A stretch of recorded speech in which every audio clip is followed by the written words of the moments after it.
Shalom, kita bersuah lagi dalam ringkasan pelajaran Sekolah Sabat. Pelajaran yang kelima yang bertajuk Kitab Suci Sahaja atau Sola Scriptura. Untuk memulai pembelajaran kita saudara, mari kita tunduk kepala dan kita berdoa. Bapa di syurga, pada saat ini terima kasih karena Engkau hadir bersama dengan kami dalam pembahasan Sekolah Sabat kami pada minggu ini. Dalam nama Yesus kami berdoa. Amin. Puji Tuhan, sekali lagi saya mengucapkan terima kasih karena saudara terus bersama dengan saya dalam ringkasan pelajaran Sekolah Sabat setiap minggu. Dan terima kasih juga saudara karena telah like dan share link video ini sehingga menjadi berkat kepada sahabat-sahabat yang lain. Nah saudara, pada hari ini kita mempelajari Sekolah Sabat kita yang kelima yang bertajuk Kitab Suci Sahaja atau lebih dikenali sebagai Sola Scriptura. Apa ini sebenarnya? Bagaimana prinsip Sola Scriptura amat diperlukan untuk pemahaman yang betul tentang firman Tuhan? Inilah pertanyaan besar dalam Sekolah Sabat kita pada minggu ini saudara. Juga seperti biasa saudara, mungkin ada baiknya kita membaca ayat-ayat yang membantu kita dalam pelajaran Sekolah Sabat kita pada minggu ini seperti yang dipaparkan di screen.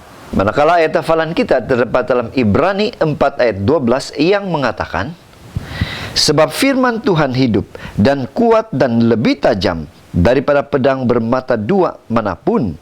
Ia menusuk amat dalam sampai memisahkan jiwa dan roh, sendi-sendi dan sumsum. Ia sanggup membedakan pertimbangan dan fikiran hati kita.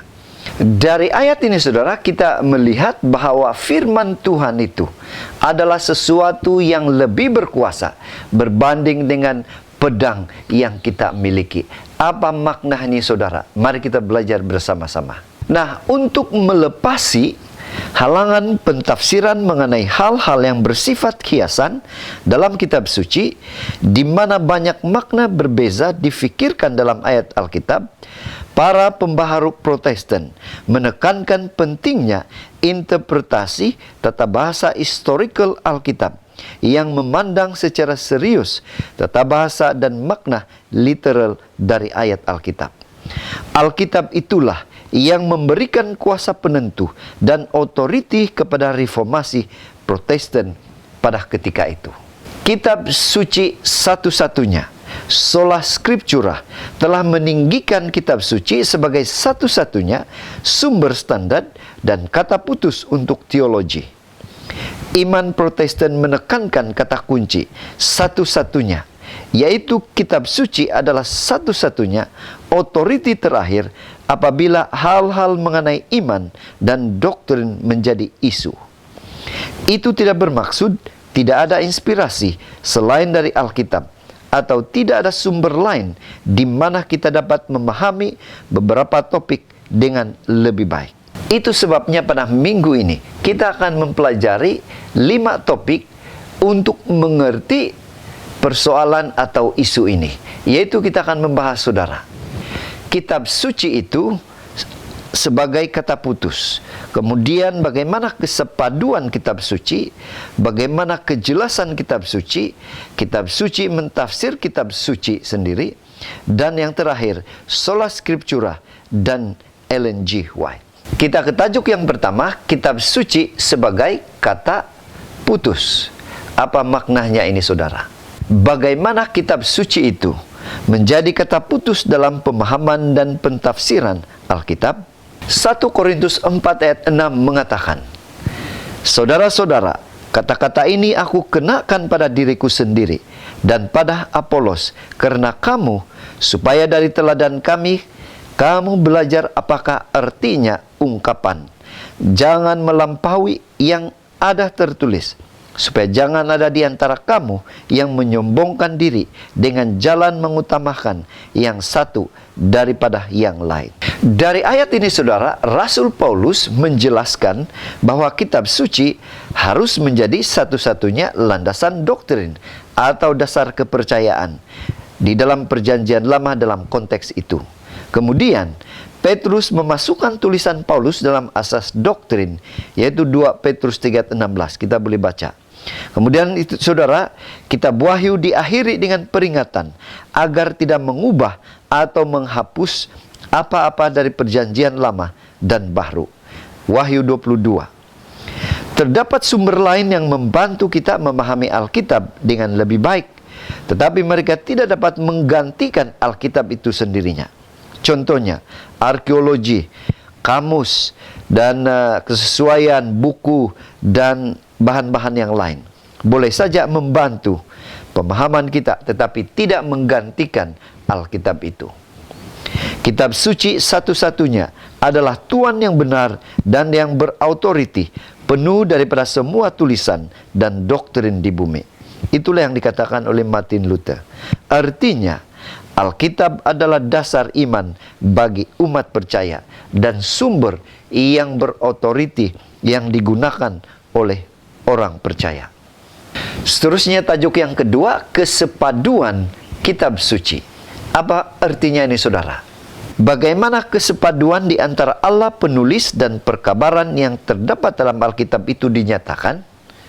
Bagaimana kita boleh memahaminya ini? Titus 1 ayat 9 mengatakan, dan berpegang kepada perkataan yang benar, yang sesuai dengan ajaran yang sihat, supaya ia sanggup menasihati orang berdasarkan ajaran itu dan sanggup meyakinkan penentang-penentangnya. Artinya saudara, dalam konteks Alkitab, Alkitab itu sendiri menyatakan bahwa segala tulisan diilhamkan Tuhan. 2 Timotius 3:16. Dan bahwa nubuat-nubuat dalam kitab suci tidak boleh ditafsirkan menurut kehendak sendiri, dan bahwa tidak pernah nubuat dihasilkan oleh kehendak manusia, tetapi oleh dorongan Roh Kudus. 2 Petrus 1 ayat 20 dan 21. Tuhan adalah pengarang Alkitab yang benar. Jadi ada kesatuan dan keharmonian yang sempurna di antara buku-bukunya. Kesatuan itu mendorong kita saudara. Dalam arti kata lain, dia mendorong kita. Yang pertama, dia memunculkan keharmonian di dalam doktrin atau dasar kepercayaan. Kemudian, boleh membezakan kebenaran dari kesilapan atau kesalahan. Kemudian dari Alkitab, kita boleh menolak ajaran sesat. Dari Alkitab juga, kita boleh menerapkan tindakan disiplin yang sepatutnya. Dari Alkitab, kita boleh meluruskan penyimpangan kebenaran Tuhan. Artinya saudara, kesatuan memberikan Alkitab kekuatan yang meyakinkan dan membebaskan. Perjanjian lama adalah asas kepada yang baru, dan perjanjian baru menjelaskan dan memperluas yang lama. Tiada yang dapat dikaji secara berasingan. Harus bersatu di antara perjanjian lama dan baru. Seterusnya saudara, tajuk yang ketiga, kejelasan kitab suci. Apa artinya ini? Apakah penjelasan Alkitab itu jelas? Bagaimana kita menjawab pertanyaan ini? Markus 13 ayat 14 mengatakan, apabila kamu melihat pembinasa keji berdiri di tempat yang tidak sepatutnya, para pembaca hendaklah memperhatikannya, maka orang-orang yang di Yudea haruslah melarikan diri ke pegunungan. Artinya saudara, merujuk kepada kitab suci sebagai satu-satunya yang berautoriti tidak masuk akal jika ayat-ayat Alkitab tidak jelas dalam maknanya. Alkitab begitu jelas sehingga dapat difahami oleh kanak-kanak dan oleh orang dewasa, terutama dalam ajaran yang paling asas sekalipun. Meskipun ada beberapa bahagian yang sulit untuk dipahami, namun Alkitab cukup jelas bagi siapapun untuk memahaminya. Topik-topik keselamatan dan kehidupan kekal sangat mudah dimengerti dalam Alkitab. Semua golongan boleh memahaminya. Jika kita membaca Alkitab dengan keinginan untuk belajar lebih banyak tentang Allah, Roh Kudus akan membantu kita untuk memahaminya dengan lebih baik dan untuk memperoleh hikmat. Tidak ada gunanya membatasi Alkitab hanya untuk segelintir orang terpilih atau pendeta.